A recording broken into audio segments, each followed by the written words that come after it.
Hi there, welcome back to another video. My name is Monica of Milly and Monica, and I am a full-time clothing reseller on both eBay and Poshmark.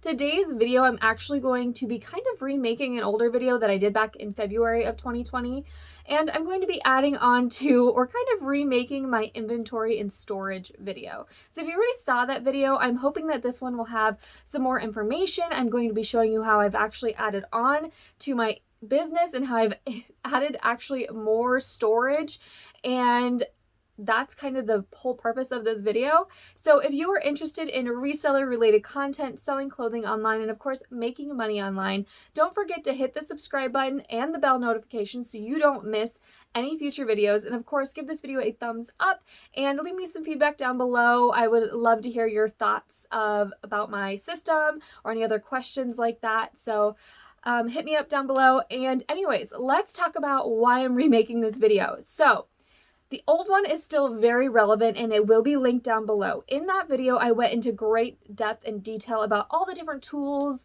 and items that I use that you'll see throughout my room. I like the items behind me, stuff like that. Today's video, I'm not going to go into all that detail because I did in that video. Today's video, I'm going to actually be answering a couple of questions, big questions that I kind of missed in the last one, and showing you some changes that I've made since February. And I'm also going to be showing you how I've added on to this storage system. So big key things to note is that this room that I'm going to be showing you is, I wrote it down because a lot of you wanted to know in the last video, it's a smaller room, but I've actually seen a lot smaller. So this is a 12 by 11 foot room. So it's a roughly 132 square feet.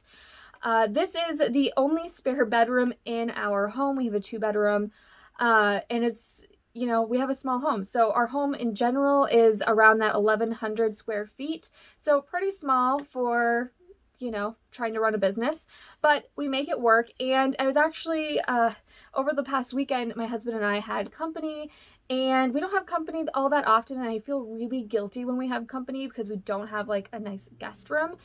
But over the weekend, I made sure that everything was put away in this room and really cleaned up, and I was actually able to fit a full-size air mattress in here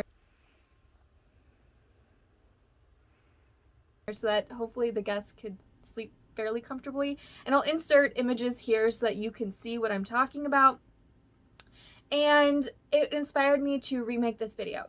Anywho, getting back to where we were going, I definitely have had moments of just really wanting to move my inventory out of my home. And this really hit me hard around the last time I made this video back in February. And back in February, I was actually searching for spaces to move my business out of my home. I was looking for a studio space of some sort. I actually had the paperwork and was about to sign on an 800 square foot studio. I know, so great, right?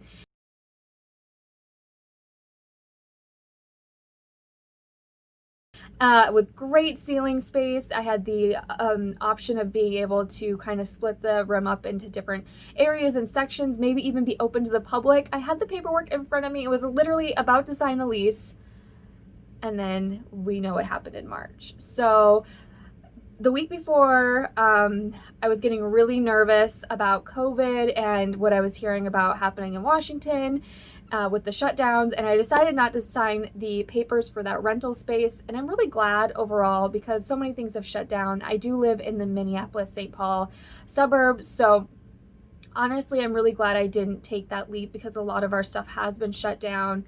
And so that was March-ish that I decided not to get the space. Over the summer and June, again, I was looking at my inventory space and feeling really stuck. So if you've been following for a while, you know that I store around 1,000 items in this room. Now, the idea of getting a massive area to store my items would be that I could greatly expand and grow my business. So over the summer, things were starting to open back up, and I got that itch again to start looking at spaces. And I went through the process of looking at more spaces and found another one that I really, really loved. It was about to kind of take that leap again.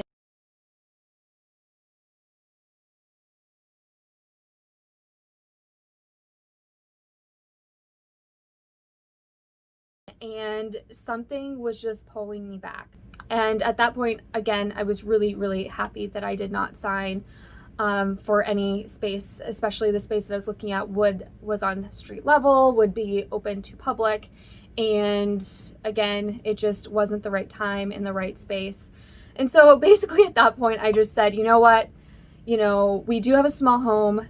I know this is going to be tricky, but how can I grow my inventory in the home we have? So again, we have a 2-bedroom and we don't really have a whole lot of other space. I use part of our laundry area for shipping storage, and we do have an attached garage. Myself and my husband sat down and we really had a conversation about, like, can we clear out space in the garage for me to use as inventory storage? Because even though I knew I couldn't grow a ton more out in the garage because of a lot of the other things that we store out there for personal use and activities that we have, I knew that it would give me something to work with. And so that's what we did. My husband tore out some old shelving that really wasn't usable, and we moved a lot of things around, and we hung our kayaks from the ceiling, different things like that, so that I would have more space to work out there. And I was able to add 2 more inventory shelves that I will show you in a minute, and that is allowing me to grow my business. Now at this point it's December and I've been working hard since August to grow my inventory, and to be honest, I've only been able to grow it by a couple hundred more items. At the most I've been up is at 1,250 items, but now I'm back down to the 1,200 items, and it is quite difficult to grow your inventory when you're selling a lot, which is not a bad thing. I've been happy to see my sales increase as I'm listing more. My sales have increased, and that's not a bad thing, but it has been taking me quite a while to build that up, and my goal is to get 1,500 items, and hopefully I will see that I have 1,500 items in the next few months. So that's kind of what I'm working with and what I'm working towards right now. And I will say that my husband and I do hopefully want to buy a larger place within this next year. Hopefully we'll see something positive as far as, moving into a larger space sooner than later. And that will help us when it comes to hosting family when they come to visit, or hosting guests when they come to visit, because right now it's not that comfortable. Anyway, let's get into this tour.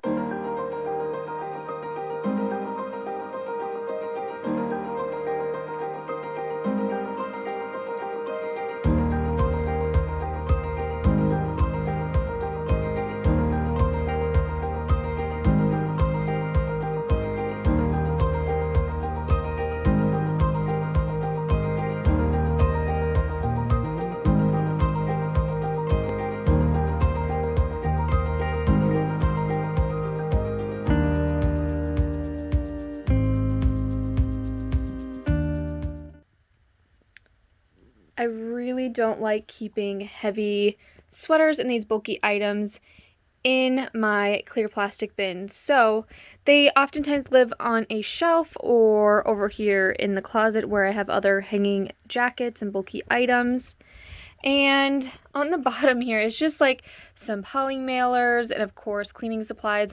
And I don't have it on a top shelf. It might seem like a wasted space down here, but actually because I do a lot of work down here on the ground, a lot of sweater shaving, stuff like that, and a lot of my packaging actually here on the floor, it makes more sense for me to easily be accessing these items rather than getting up, standing up, and reaching for stuff. I can just turn around and grab the items as I need. And then since we're down here in the lower level, I'll just turn you around into the lower level of my desk because I love storage solutions. So this is all kind of hidden by the chair, but although it looks messy, it kind of has a system. So lots of scarves and just shipping supplies and packing materials, extra tape, Dymo tape, my sewing machine, my overflowing trash can is always full constantly, and in here is tissue and packing, and I think more packing supplies. So there's always a kind of a purpose for every space in this room. And I know the space has changed. I don't know if I showed the space very well in my last video, but it's definitely changed because I did get that shelf, switched out the shelves and had to move this below the desk, and it actually works out really well because the desk is so deep. And more storage again on this side of the shelf. Again, I don't want to repeat a ton of information, but I love this desk so much. It makes so much sense for me and what I use it for. It's simply just these 3 crates for each side of the legs. I did pick them up, I think, at Joann's or like Hobby Lobby, something like that. They're super inexpensive, really, for what I've managed to use them for. And then I zip tied them together so that they wouldn't move. I could always nail them, of course, but the idea is someday I'll probably be moving them around, and the function of the zip tie will allow me to just break them apart really easily when needed. This is just eBay shipping and packing supplies, my padded mailers for first class shipping, and then priority padded for heavier items. Just want to give you another glance at kind of this area. What I love about my new phone, which I got after filming my last storage space, is that I can get a much larger and better angle. So you can kind of see the room more as a whole in this video than you could in my last video. And so I'm not going to go into all the specifics of like what I have in this storage container. You can go back to the old video if you want to see that, because really nothing's changed. You can see I'm a little messy here. I have my mailers kind of sticking out. That happens. And just some kind of little quirky decorative stuff that kind of just fills my bucket and makes me happy to be in this space.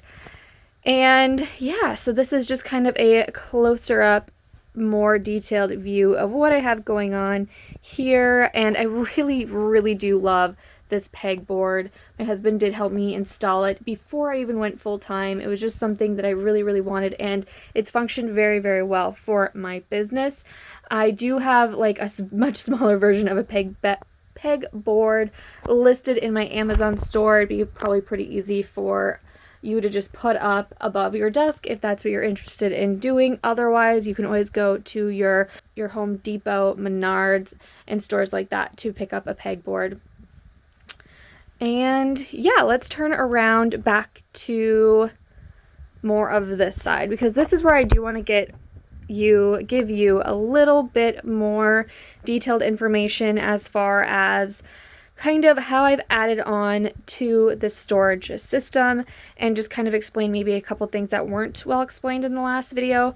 So again, here's a big kind of overview of the system, and let's start on this side here. So this is just incoming new inventory, items that need to be processed, steamed, maybe they need mending, etc. Below them is shoe storage. It is not all my shoe storage. We'll get to some of that later. And of course, there is some hanging on the door, but I actually have more shoe storage elsewhere. So we'll get to that in a bit. And then above is more of like scarves and accessory type items. Here's where it really begins though.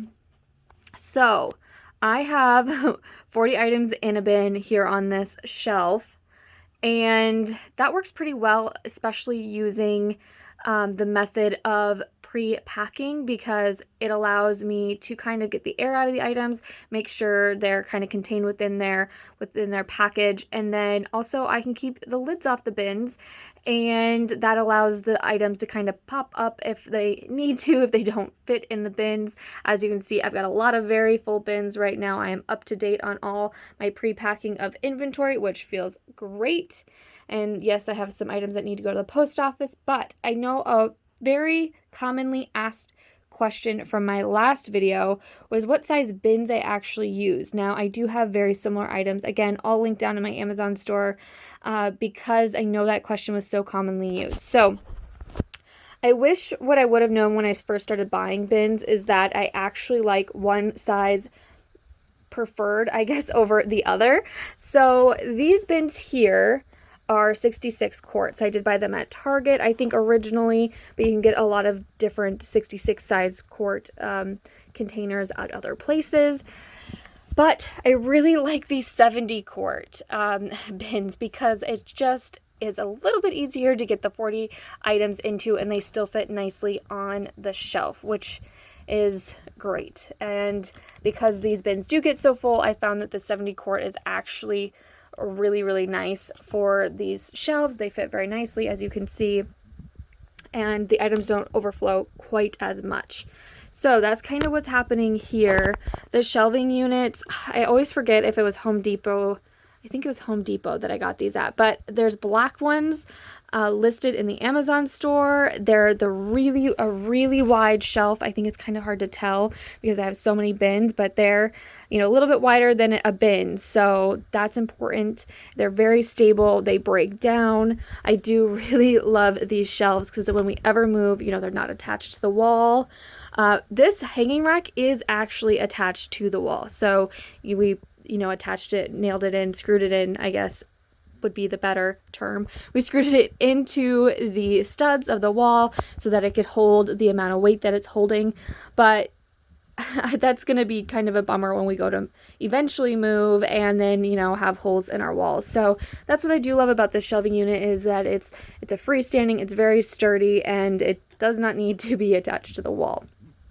Now, in the last video, I did have some bins below this table, but I was originally using this table as like an incoming storage table or incoming inventory table, and as you can see, I no longer use it that way. I've actually added on to my inventory system, and I've added 2 more bins, so 80 more items here on top of the table, and this works pretty well. And if you're wondering, where do I stick another possibly 500 items? Well, you're going to have to come with me out into my garage. And I'm going to warn you, it is like, probably 18 degrees right now, so it's a bit chilly.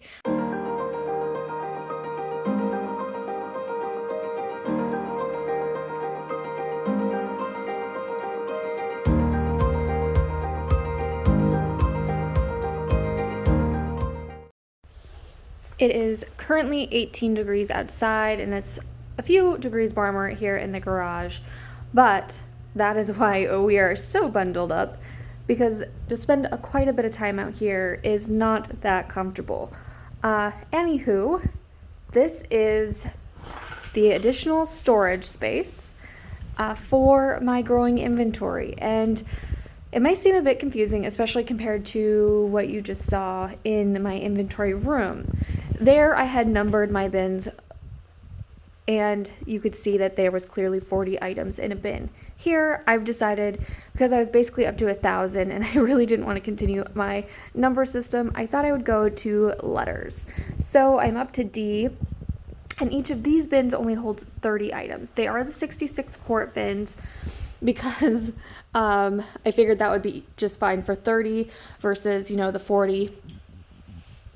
And that's really all I wanted to put in a lettered bin. These bins obviously are a bit cheaper than the 70 quart, and they're just made more sense for what I'm doing out here. So 30 items in these bins. They are packaged in their clear little baggies, and then the lids must be on these bins. Now, I just really want to make sure that these items are safe being out here in the garage, and that's kind of what is going on. All right, so I have A through D.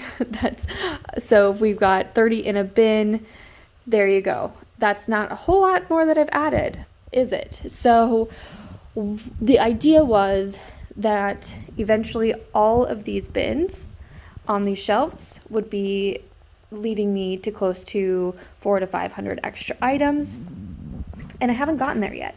It takes quite a while to build up your inventory, and that has been the case for me. And luckily, as I've been listing more, I'm selling more, and so it makes it even harder to grow this inventory. But I do have full bins, and you might be wondering what's going on there. So these fuller bins down here are backup. They're literally backup in case of another shutdown or lockdown or whatever, in case of, you know, the thrift stores being closed again. I do have some backup, and it's so nice to have the space for that, because I've definitely been trying to keep several bins with items just in case. Some of these are more summary bins, you know, you never know what's going to happen, and you know, I'm very hopeful, but I also want to be prepared. There's also probably a bin that's full of stuff that needs to be amended or stain treated, and just haven't gotten to that. And here we are with some more backup stuff, and then some shoe bins. So I've started to try to figure out a system for shoes so that I could possibly be a little bit more organized. As you could see in my other room, I just kind of I have kind of a system with those shoes, and I know I talked about it in my other video, like I do winter boots in one, and then like ankle booties in another, and that's kind of how I organize them. But being out here in the garage, I really wanted to have some sort of system where I could easily come and pull shoes, so I'm not standing out here in the cold too long. And there I just came up with the SH1 and SH2 for shoes. That's what that means. It's nothing special. It's just something to come up with that I came up with. And down here is just more extra packing materials. I know in my last video I mentioned how I do keep a lot of my packing materials in our laundry area, but this is just surplus. With the holiday season, I was ordering a lot of extra supplies, and I just stuck them out here for the time being. This is Costco. Tissue paper is the best deal, and if you're watching this in December, make sure you go grab yourself some. This is my favorite tissue for the price, and it lasts forever. And I'm not going to show you the rest of our garage because obviously that's more of our personal items and storage. And then up here eventually will get turned into business storage as well. But for now it's just extra personal storage. But that is what is happening here. This is how I've added onto my business. I know my husband really didn't want to give up his garage space, but he was willing to do so to help me grow my business. And so there you have it.